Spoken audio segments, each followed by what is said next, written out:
Hey there, folks. Zane from the Infinite Jukebox, aka the #1 refused fan, here with another album review. And today I want to talk about the new The Messthetics and James Brandon Lewis record. The Messthetics and James Brandon Lewis. It's self-titled. Despite being viewed as two entirely separate genres with rarely overlapping fan bases, people who are equally aware of the history of jazz and punk are aware of the fact that the two genres have collided in very notable situations more than just a handful of times. In fact, some of the most beloved experimental punk bands of all time have been experimental because they've incorporated jazz influences.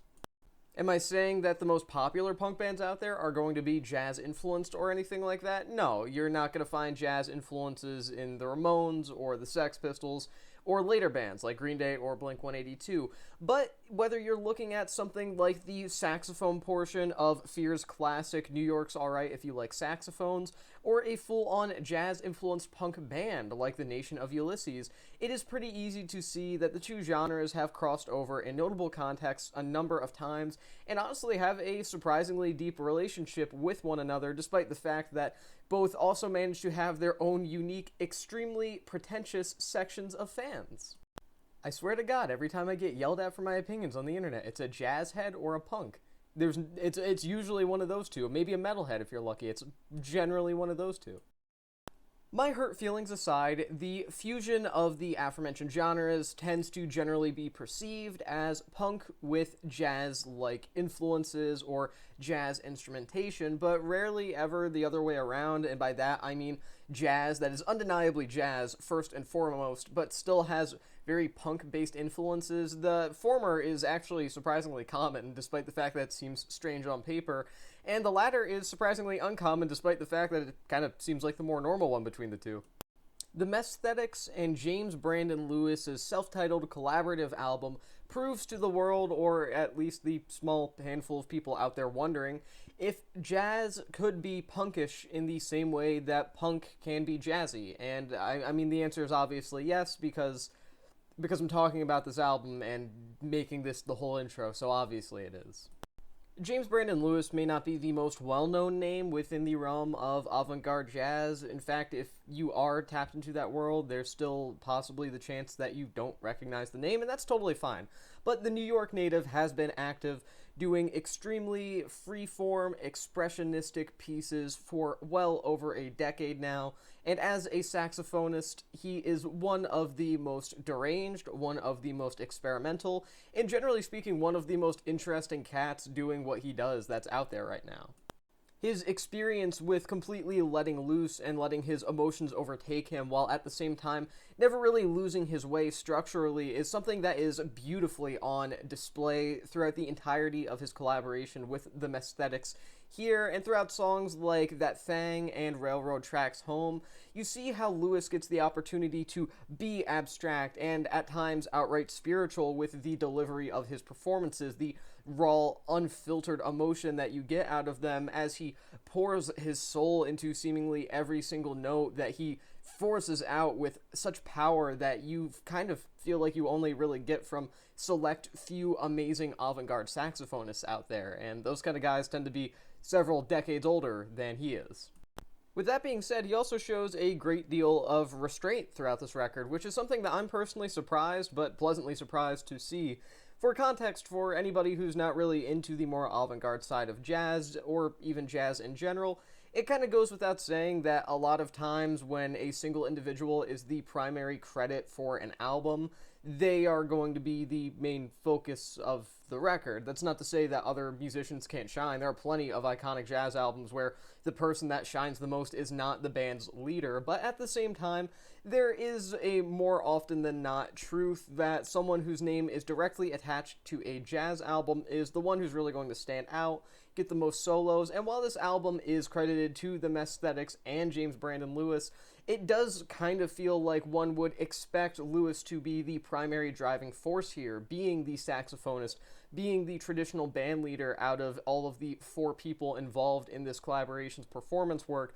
It just initially seems like he's going to be the primary driving force behind a lot of the abstract performances here, a lot of the most intense moments here, and that is true to an extent. And I don't think that's a bad thing, because the moments where he goes off here, he completely goes off. It feels completely natural as well. However, there are moments where he does feel like he's dialing it back a bit, so the members of the Messthetics can actually shine in their own right, and I personally love that.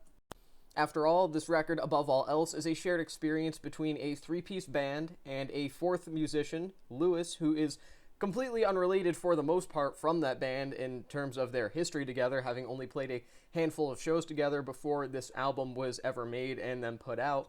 But Lewis does recognize this, and in turn takes a step back on various occasions to allow his cohorts to shine in their own respective ways, albeit occasionally subtle ways depending on the individual in question. I'll get to that later.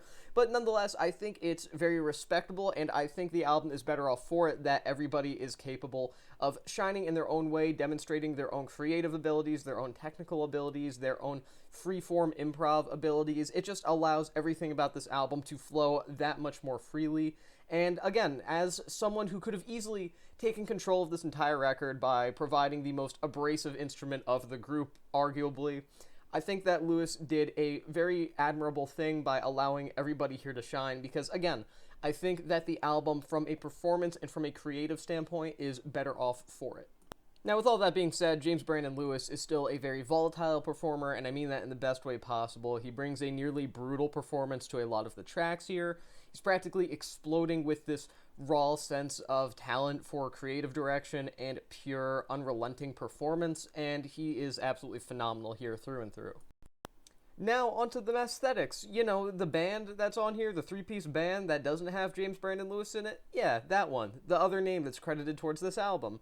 You have guitarist Anthony Pirogue, who marks himself as the standout member of the Messthetics here, in my opinion, which I find quite interesting considering the other two members of this band were from Fugazi, or at least are most famous for being from Fugazi.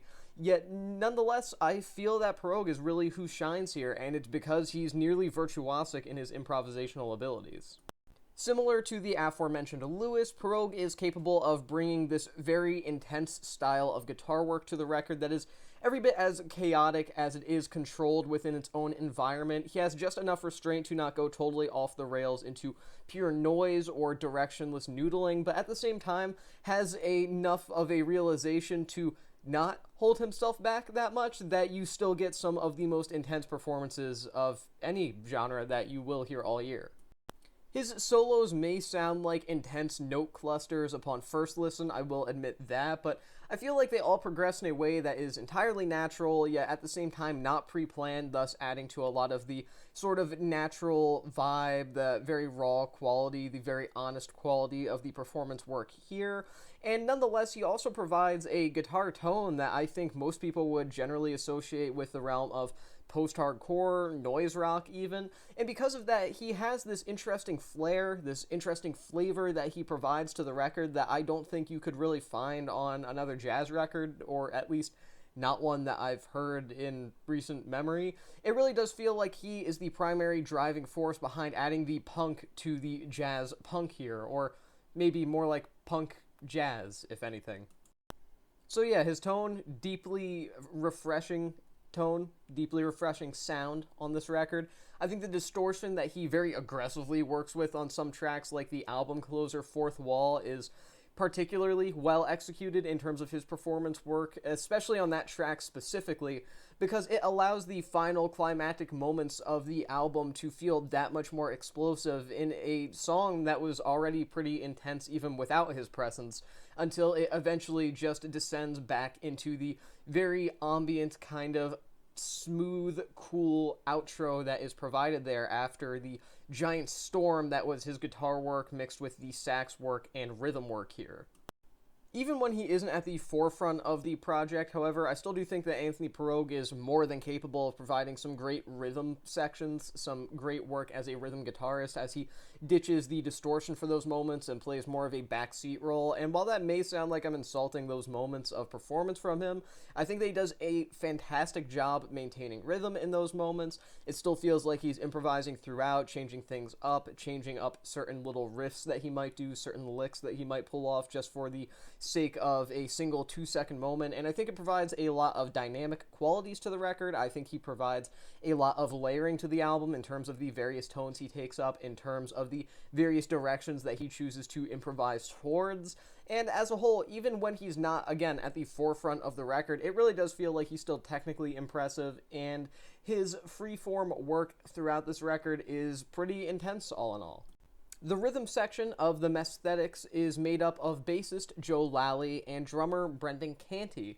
If those names sound familiar to you, like I said earlier in this review, they are respectively the same roles here, bassist and drummer, for the legendary punk post-hardcore band Fugazi, who are also one of my favorite bands personally, and they are basically the reason that I'm aware of the Messthetics in the first place. But here they are nothing like Fugazi. They are an entirely different beast on this record in terms of performance work, and I absolutely love that. And also, I'm going to do my best to not mention Fugazi again, because as much as I want to fanboy about them, this is not about them. This is about the Messthetics.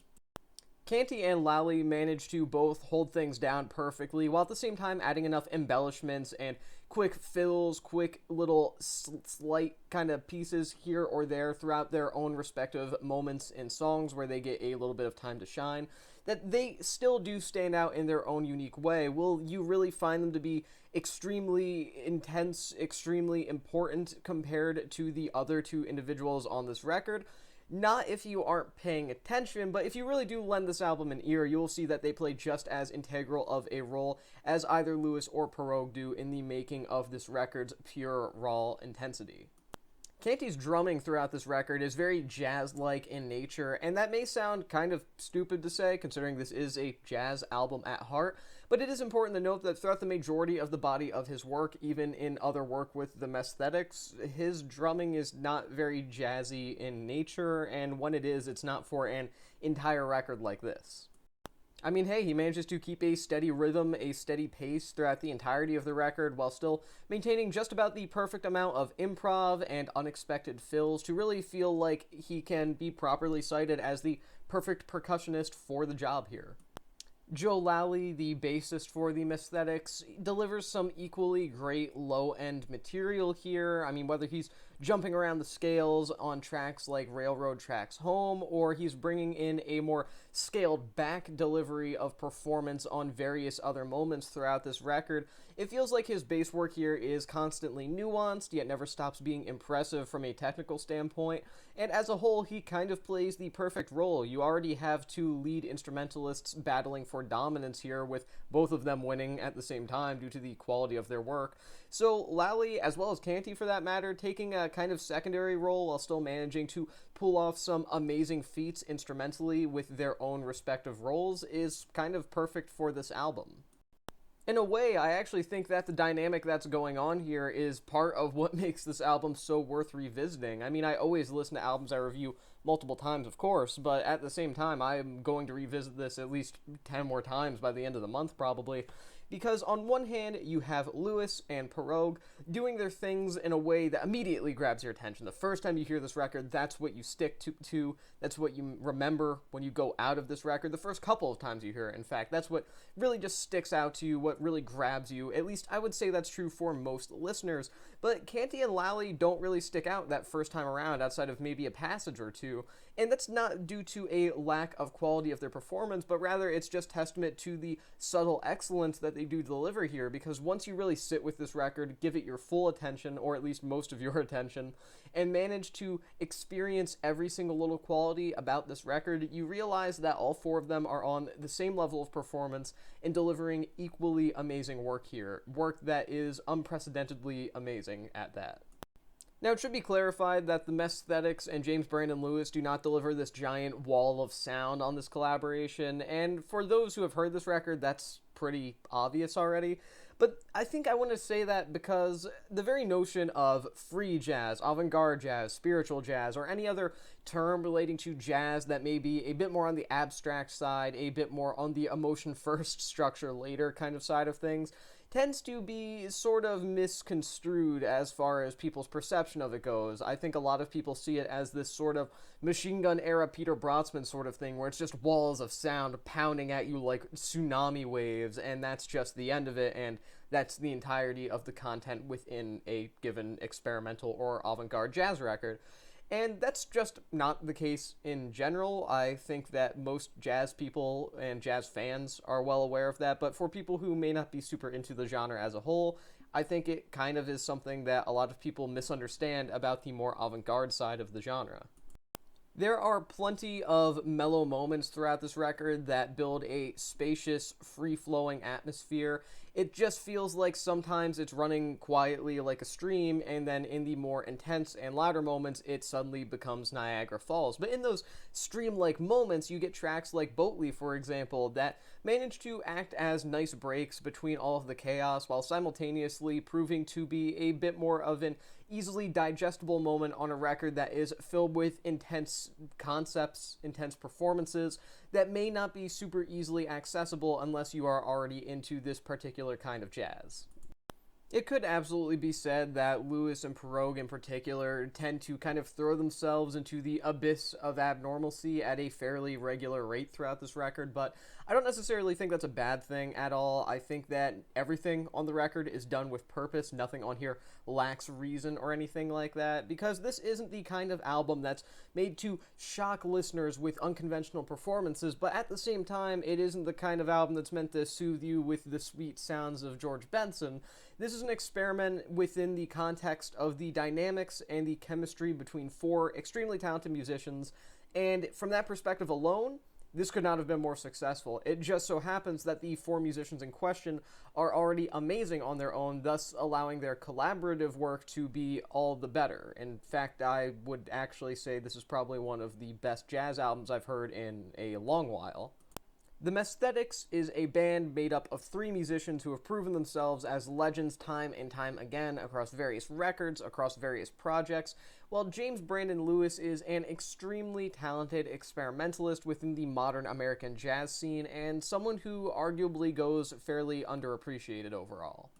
This group and this performer coming together in the first place, that was a great start just based on who was involved. I don't think there was any question that this was at the very least going to be interesting and pretty solid, but I still don't think that the pure excellency brought to the table by this record is even remotely indicative of what people expected, or at the very least what I expected. I went into this going, oh hey, cool, the two guys from Fugazi and that really good saxophonist and that really good guitar player are all doing an album together. That's pretty cool. And I walk out absolutely blown away and thinking that this album might be one of the best things that any of them have ever been involved with.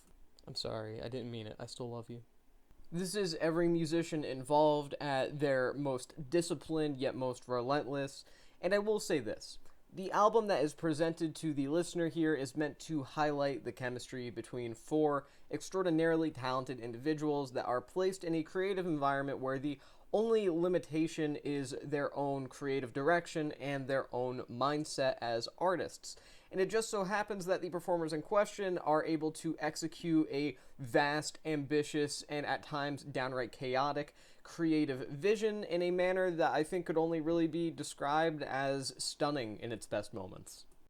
I'm going to give this record 4.5 stars out of 5.